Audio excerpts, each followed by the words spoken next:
मी नेहमी सांगत असतो, या भारतातलंच नाही तर या जगामध्ये असा एकमेव माणूस आहे की ज्यानं 50,000 ग्रंथ विकत घेतले आणि 50,000 ग्रंथ विकत घेऊन जवळजवळ 35,000 ज्यांनी ग्रंथ वाचले आणि पुस्तकासाठी बंगला बांधणारा या महाराष्ट्रातलाच नाही, या भारतातलाच नाही तर जगातला पहिला आणि शेवटचा माणूस आहे. त्या माणसाचं नाव आहे डॉक्टर B.R. आंबेडकर.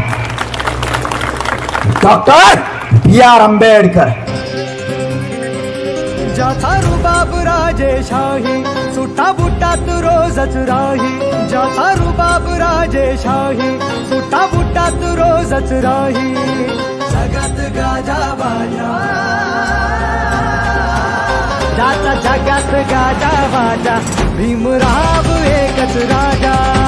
जगात गाजा बाजा, भीमराव एकच